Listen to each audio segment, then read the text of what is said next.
Amazingly, welcome to November, the 1st today. Also, and I can't claim that this was really thought of beforehand, that this topic on the supernatural would come at the same time as All Saints and All Souls, or Halloween, whatever you want to call it. But that's where we are today. I want to talk about a couple of things. First of all, the lecture today very much connects with what Nazanin is going to do on Wednesday, which is talking about witchcraft. So I'm going to say a few things about witchcraft today, but that is going to be very much the topic of Wednesday. And that means that about the reading for this week, which is available, if you have the book, that's fine, but it's available in PDF form. I want to say something about the reading, not so much the story, because that will get talked about more on Wednesday and in sections, but what kind of book it is, what kind of story it is.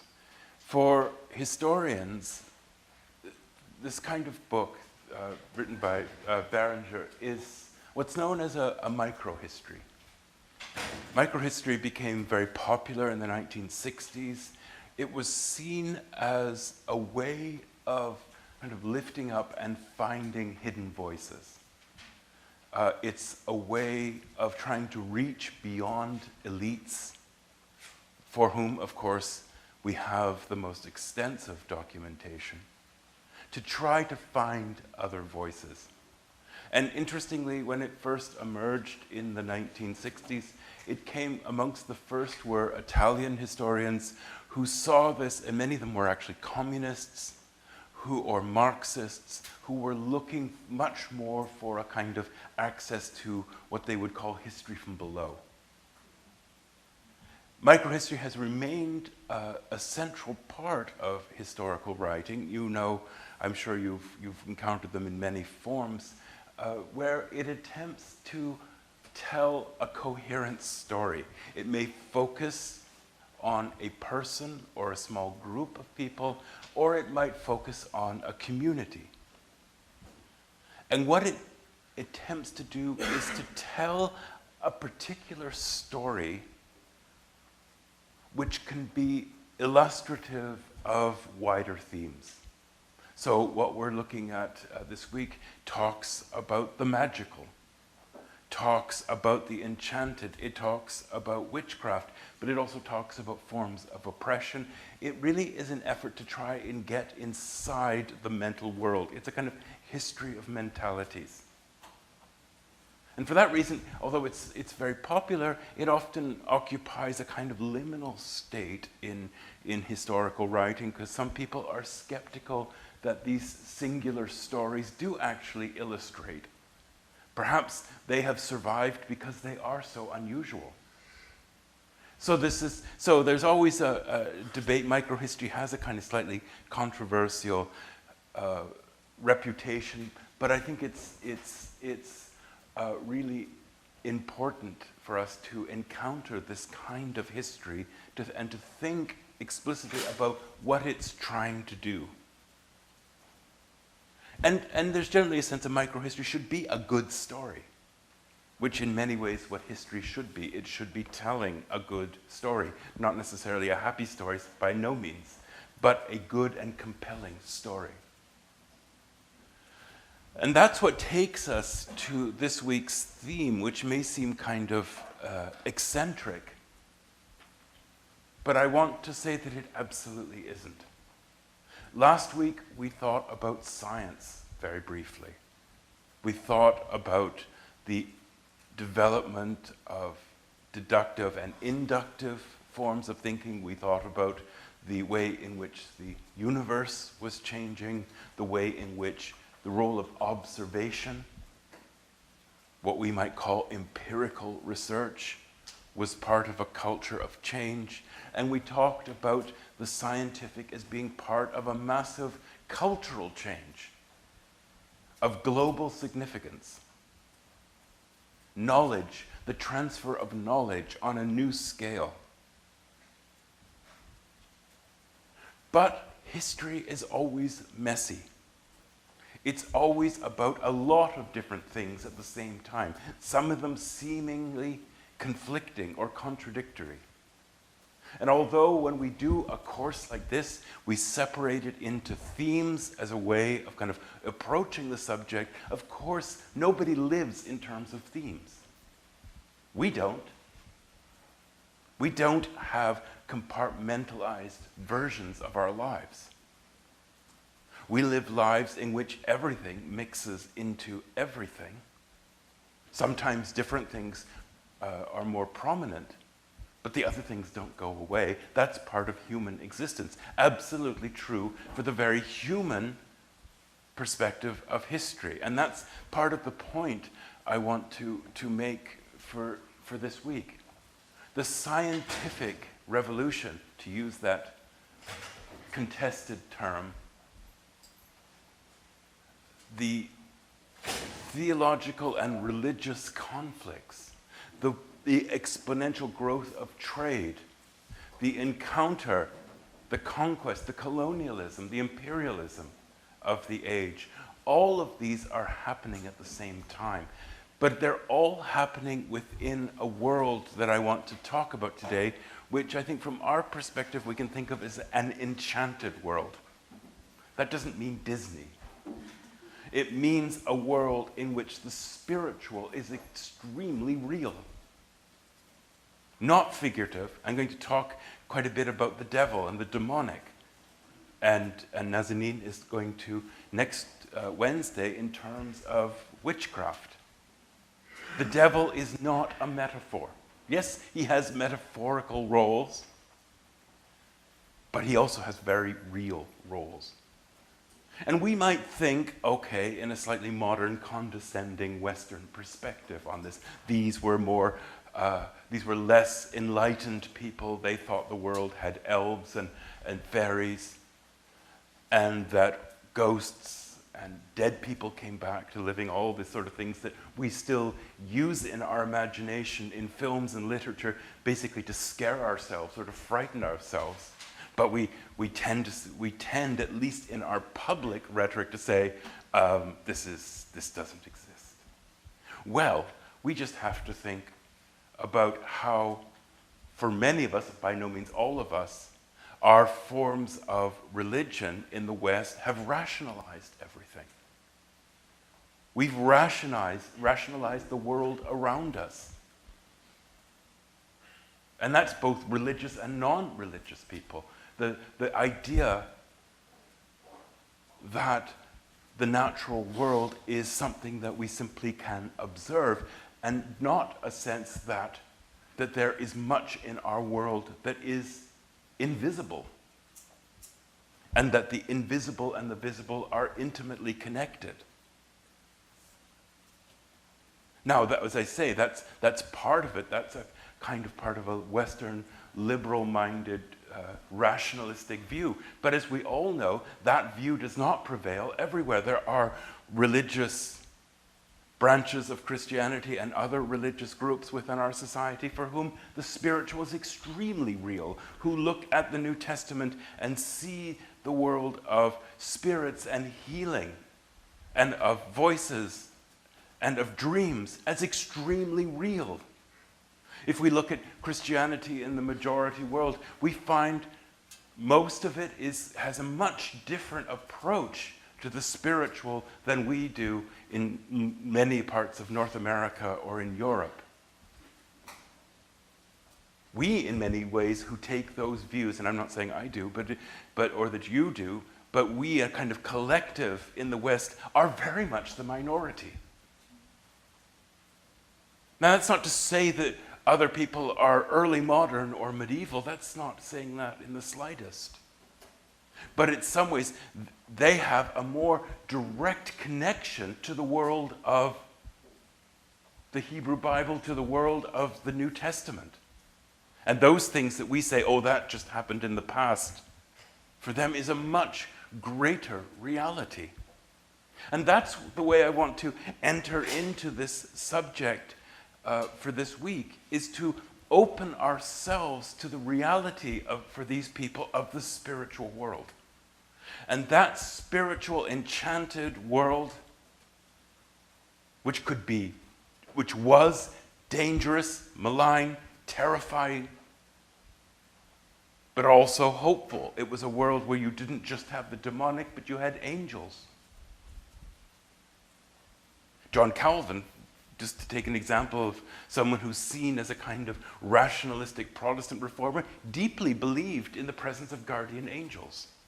Angels were a reality for him. He believed that each person had a guardian angel or angels. So that just making the point that all of the things that we're talking about are happening in a world. This is not a world where science is simply rationalizing everything. The scientific revolution takes place in a world that is still very much animated. Going to show a number of images. But this is a world that in many ways could be frightening. A world in which people sought ways of negotiating daily existence. Fearing the demonic. Seeking manifestations of what was good. And so this emphasis that it was important about how you lived your life. And this is a theme that I'm going to come back to in a little bit. But here is, you see in printed form, this is a later 17th century, this guide of how you go through the world. This is a Puritan, Protestant view, but the emphasis is on your conscience, keeping your conscience clear. And doing that because death. And we've talked about this in the medieval world, but death, of course, a subject that our society refuses to talk about, even though it is no less pervasive than it was in any other time. We in the West have very difficult time even having a vocabulary of death, let alone actually dealing with it. Our medical world treats death largely as a failure rather than any kind of transition in life. But death here is seen in this, as you can see, this as a reality of life, and therefore it places a great deal of emphasis on how you live that life, how you negotiate your way through it. Here's just a medieval painting, which you could see as a kind of allegory if you want, but here you have St. Wolfgang, just a late medieval saint, encountering the devil. And what is the devil doing? The devil is holding up a book. And this becomes central. The devil can use what appears to be the sacred to temptation. And that becomes seen as the central role of the demonic. Just another image here, a woodcut called The Lay People in the Court with Devils, where you see people engaged in all sorts of different activities. Could look like trade, they could be in consultation, but here you see right in the midst of it is an angel, and here you see right in the midst of it is a demon. Just making this point that in the very daily lives of people that the forces of good and evil are always present.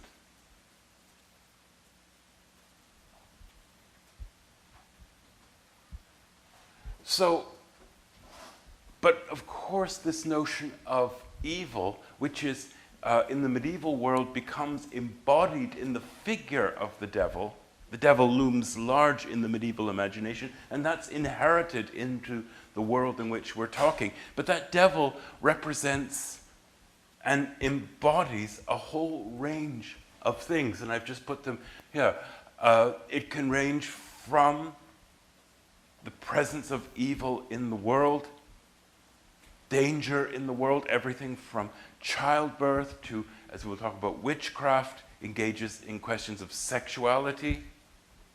It's seen, for instance, in terms of particularly attractive to women, which becomes part of the witchcraft debate. But it also becomes, the language of the devil becomes a way of marginalizing other groups, heretics, Jews, outsiders become associated with the demonic. We use the term demonizing people. Well, that is truly where this comes from, that people are demonized, witches. But also in the Reformation, Catholics and Protestants, the devil becomes an integral part to the hostile relations between Catholics and Protestants, each seeing the other as the demonic. And that's not just an insult. It's not just a way of throwing mud at your opponents. It's a genuine belief. Remember, Luther thought that the papacy was Antichrist. Again, that's not a metaphor. It is the belief that Antichrist has appeared in history and sits on the throne of St. Peter. While for Catholics, what Luther was doing, I can give one example, the Swiss reformer Huldrych Zwingli that we were talking about, writes of having a dream in which this figure appears to him. So it's a more complex story than this, but essentially what this figure appears to him and explains to him the Lord's Supper.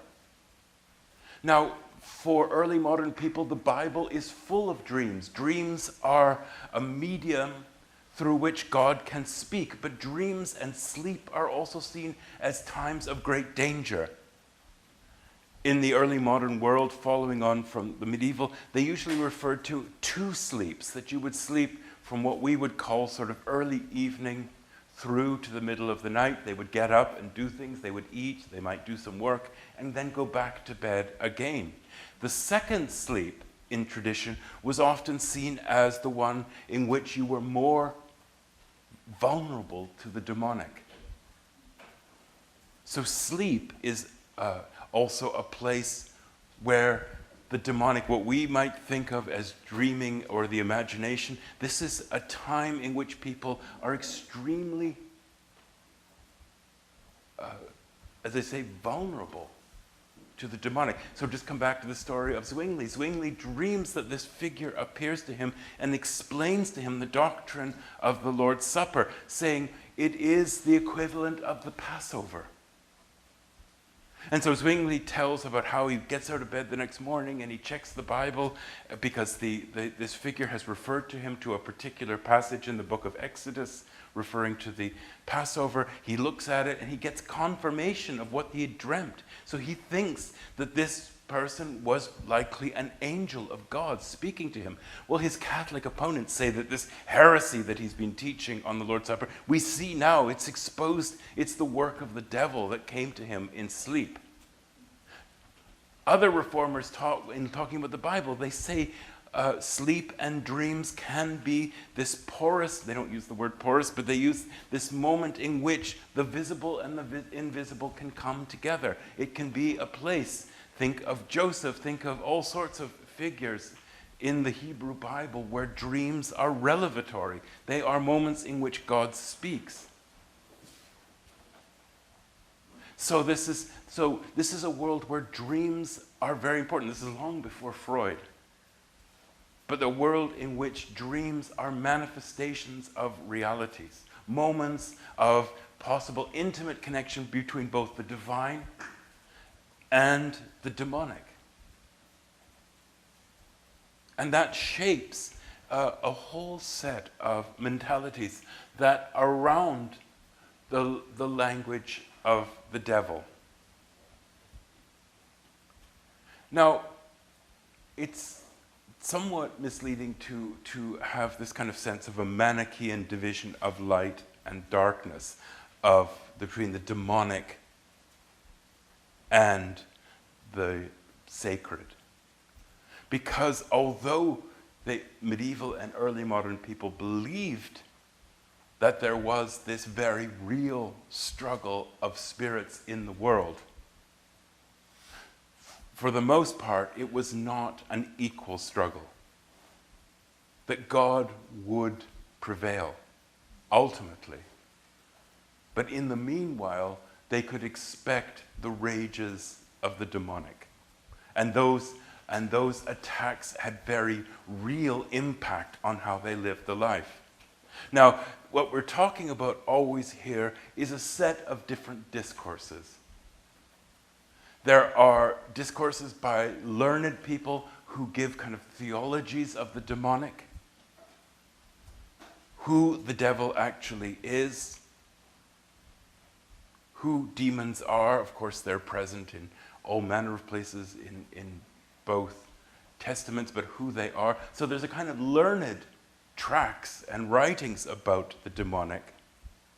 But in the much broader, wider community, those ideas were much more diffuse and diverse. So we can't just take what scholars say about this and assume that was the mentality of the people. And you see that from the story in the Microhistory that you're reading about the shaman of Oberstdorf for this week. But where there was a sort of common ground is in this belief that the primary weapon of the devil or of demons is temptation. And the ultimate temptation is to despair. Despair of faith, despair of salvation. And that's what the demonic seeks above all, is temptation that leads you to lose faith. That's the devil's main tool. Because in the learned discourse, the devil does not have the same powers as God. The devil cannot, and this is again more in sort of learned discourse than in the wider, but the devil cannot alter creation. The devil has no power over creation. And we'll see in a moment, there's all sorts of questions about whether the devil can actually procreate. Is the devil, and I use the term devil, but we're also talking about the demons, plural. But whether a devil can actually father children. That gets us back into the realm of sexuality, where with witchcraft, where all these rumors of sexual encounters between demons and women. So there's lots of issues about the sexuality seen as a place where there is this fine line, moving line between the sacred generation of family, but also it's a moment like sleep of extreme vulnerability. Protestants and Catholics alike from the Reformation emphasize in different ways the power of the demonic. For Protestants, more along the lines of what I just spoke about, it's the power of the devil to tempt, to cause people to despair. And despair is the word that they use. For Catholics, that's also very true, but they also have a different approach to this.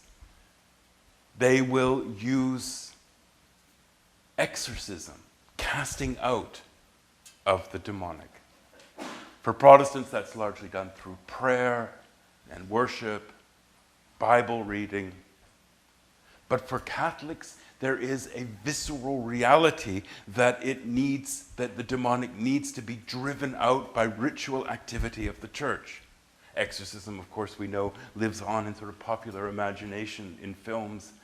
But it's an integral part. There are exorcists, as there in the medieval world, but in the early modern world, there are exorcists, and as there still remain within the church, there are those who are trained in driving out the demonic. So for Catholics, it takes a much more sort of liturgical ritual form than for Protestants, but they're both united in the idea that there is the need of the church to battle against the demonic. So here I've just, again, talking about the academic views, which focus largely on this idea that I mentioned before, that the devil is not the equal of God. God is the creator of the natural world and of the laws of nature, and the devil cannot transgress those laws of nature. The devil must act within them. But within that, what the devil can do is use deception. And that will be important to the idea of ghosts, which I'll come to a little later. Deception. The devil can make you think you see something that's not there. The devil plays on your emotions of fear and anxiety. For those of us who either work in the field of mental health or who have experience of mental health will know that there is still to our day this kind of rhetoric of mental health, depression, anxiety as being connected with malevolent forces, the demonic.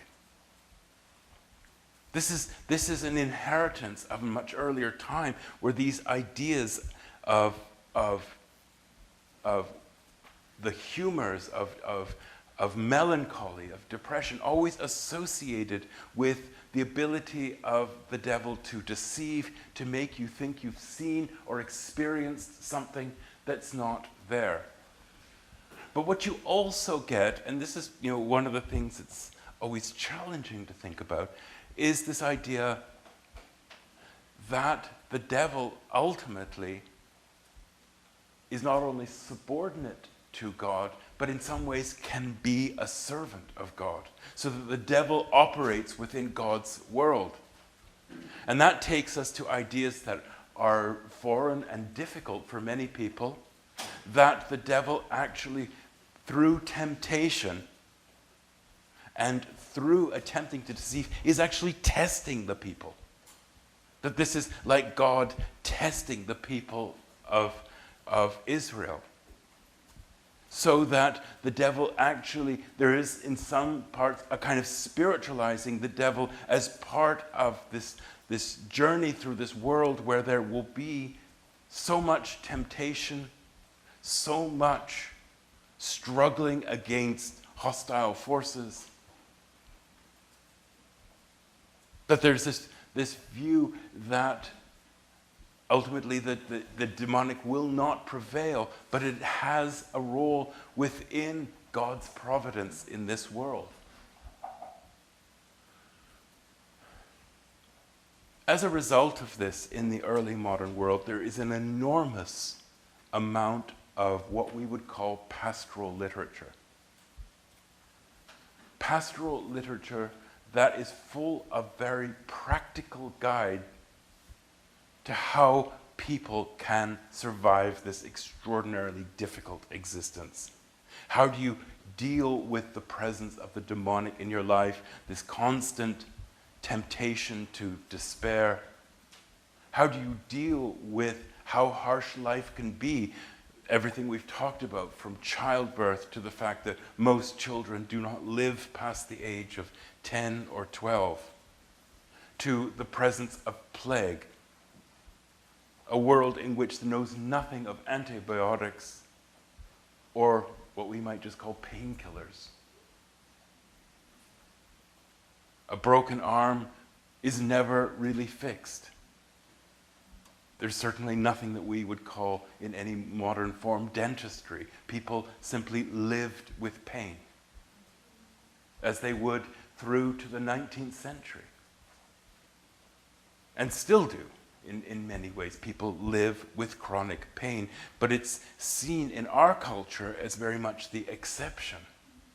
This is very much the reality of everyone. So for us to kind of take a dive into this mental world, we have to regard that the physical and the spiritual are so closely connected.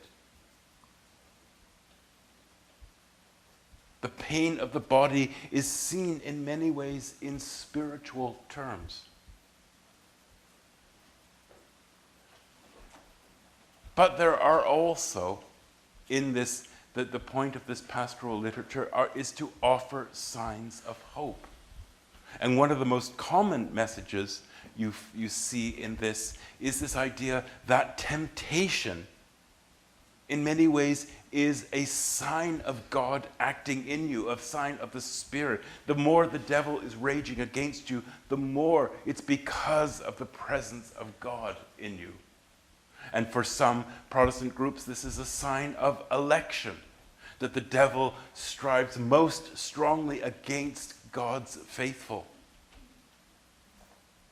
So there are efforts to try and find within the world signs of God's providence, signs of God's presence, to encourage people not to give in to what is the ultimate danger of the demonic, which is despair. So I want to move forward. I've simply put a few quotations up here just so you can get a sense of the kind of language. Sadness, sorrow, trouble of conscience, faintness of heart, as he goes on. These are the signs of the work of the demonic in the world. The devil be a stinking centine of all vices, a filthy channel of all mischiefs. This is not just placing this in terms of kind of psychological ideas or realities, but in true, real ideas. I have talked a bit about the anti-Catholic. This is something that Elizabeth works on, this notion of idolatry. And so that the demonic becomes very closely associated with false religion. That's why it's so much part of the Catholic Protestant debate, but also within Protestants, its various different forms. So the demonic evil manifests itself in false religion, that the demonic leads us to idolatrous conduct in our lives, in our worship, in our communities. I've talked about this. One of the consequences of this, and we see this perhaps most strikingly in Puritan culture that emerges in the 16th and flourishes in the 17th century, is a kind of obsession with sin and sinfulness. Because much of what the religious culture is encouraging is strict self-examination. That the spiritual life consists of constantly watching yourselves, looking for signs of grace, but also looking for signs of sin. And this is something we have inherited in many ways in our kind of cultures of individualism, even in secular forms. But this constant examination of the self, which in many ways can reveal, can be the source of great anxieties, and it is in Puritan culture, this fear of not being one of the elect, the fear of not seeing God active in your life. But it's also part of this you think of the Puritan writers like John Bunyan and Pilgrim's Progress and a whole range of this idea of the reality of sin and the necessity of a constant battle against this. I've talked about this and the various. I've got this here, but one of the hope out of this is at the end of life that you will die well.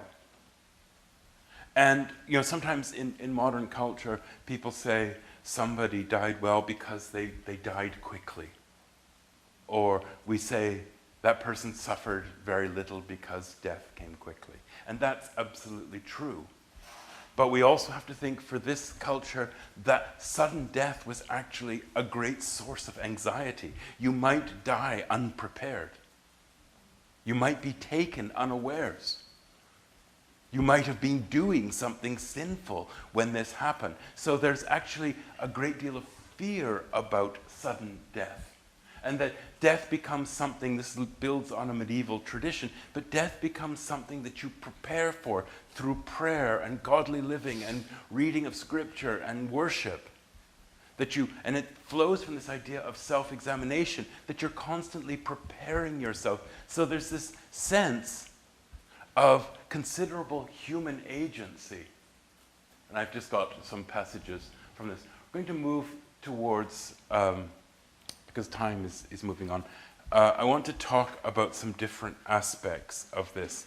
And there are places where the kind of theological view of the world very much shapes this. Nazanin's going to talk about witchcraft in much greater detail, but I just want to make the point that witchcraft is a shared reality. There's a lot of debate amongst historians about how real the belief in witchcraft was.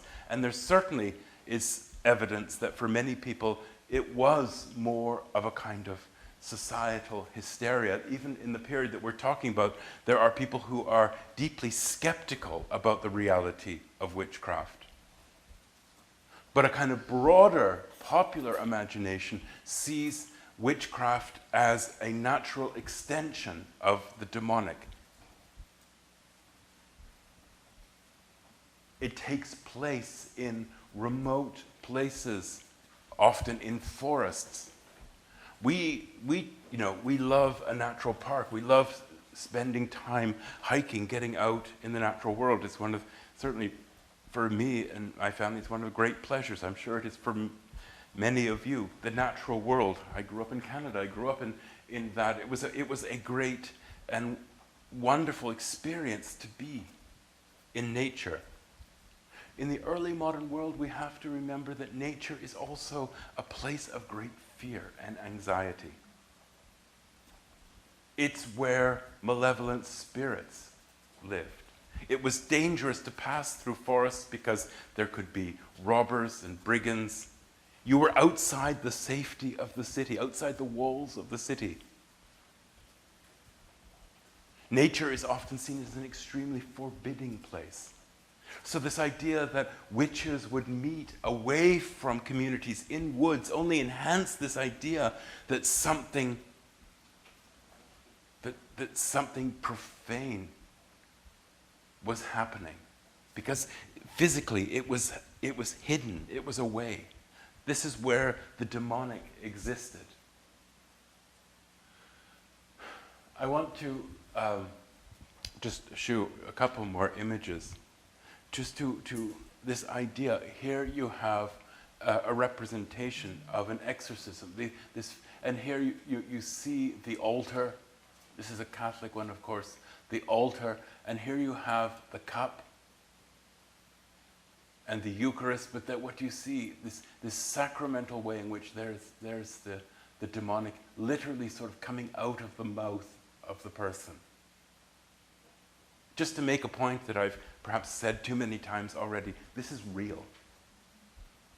This isn't a movie imagination intended to entertain. So in the last few minutes, I want to talk about the relationship between the living and the dead. Again, perhaps appropriate for All Souls. In the medieval world, the lines between the living and the dead were extremely porous. Most people who died would expect to go into purgatory, this sort of transitional state where what was left undone in this world was literally purged. Purgatory was not a happy place. It was a place of fire. It was seen as a kind of temporary hell. Hell is permanent. But in the medieval imagination, most people did not. Very few people went to hell. That was for heretics and the very worst. Most people went into purgatory and faced a period of time that was very much calculated in terms of their own lives. And while they were in purgatory, the living could do things for them. They could do charitable works, give to the poor, but they could also give to the church. They could sort of accrue merit that could be transferred to those who were in purgatory to speed their progress. So you really felt that if somebody in your family died, you were still in an intimate connection with them. You could do something. The Reformation does away with purgatory, largely on the argument that there's no place in Scripture for it. This is a huge debate we don't need to get into, but essentially Protestants get rid of purgatory and say there are two options. There's heaven and hell. One or the other. And the people who go to one or the other at the end of life, we have no contact with them. We can't do anything for them. Their fate is sealed. So, in many ways, what the Reformation does is kind of separate the living from the dead. So the emphasis becomes on living well in this world as preparation, because you don't get a second chance in the next. But part of this culture also is complicated, because even in Protestant areas, people in this enchanted world in which they're living believe that they see ghosts. They believe that they see the dead, the revenant, that word that means literally coming back. And there becomes a huge debate about this, because there's no doubt, and even those who write these tracts about ghosts, they have no doubt whatsoever that the people have seen something. They're not saying, "Oh, you're just crazy, and this is just your imagination in the dark." They have no doubt that they saw something, that they saw a grandparent, or that they saw a wolf, or they saw some other, that there were noises in the house, or literally chains rattling. They don't doubt in this world that that is happening. But they want to say the dead can't come back. So the standard Protestant version of this, which is largely shared by Catholics as well, because Catholics, although in sort of popular imagination, are more open to the language of ghosts, Catholic theology does not allow for the dead to come back to the living. So the official view is that the dead, are gone. For Catholics, they do not physically return to the world. And that's absolutely the Protestant view. They do not, what you are seeing is not your lost child, your wife, your brother, your grandparent, your neighbor. You certainly see something, and you see something that looks very much like them. But that takes us back to the demonic. Because remember, what the devil can do is not physically change the laws of nature, but the devil is extraordinarily capable in the art of deception. He, and of course it was almost always referred to as he, could take the appearance of a dead person, or could take the appearance of an animal, or could make all manner of noises, or could make cows sick. Of course, this ties over into witchcraft, could act through witches. So the devil could deceive people into thinking that they saw something that was not there. But that was part of this culture, particularly in Protestantism in the 16th and 17th century, where this huge emphasis on the power of the demonic. The devil can make you think you can see ghosts. But it's a deception. What you see is what the devil wants you to see. But the key point, as I've said before, I just want to reiterate, is that there's no skepticism that you saw it. That's not the issue. The question is, what did you see? And just talked about these points. Just a few images. Ghost stories are found throughout the early modern period. Think of the story of Hamlet's father. The story, the play opens up with Hamlet seeing supposedly the ghost of his dead father. And one of the debates is, this goes back to the whole issue of whether Shakespeare is a Catholic or a Protestant. The question of the play in many ways is, who was this ghost? Did he really come back from the dead? Or was he a malign demonic spirit who makes Hamlet do all sorts of tragic things and everybody ends up dead at the end of it? Is the tragedy of the play Hamlet owing to the fact that they were deceived by a ghost. So just a few images here. You just see, one of the many tracks on ghosts. I'm going to end, because we're at time, just with to reiterate one last point. Just as you could see ghosts and manifestations of the demonic, there was still this belief that probably more rare and seldom, but that a ghost might actually, what appears to be a ghost, might actually be an angel. And so much of the literature that I spoke about here helps people, is part of the pastoral literature, is to help people deal with the fact that they might not know whether it's demonic or it might be angelic. And one of the most common forms of advice is you must never speak to it. If you speak, you are making yourself vulnerable. If it's an angel, it will reveal the word of God to you. If it's a demon, it will seek to deceive you. But this question, which I end on here, is part of this culture that believes truly in the power of the invisible, but is desperately trying to find the way to discern between good and evil. Okay, thanks very much there.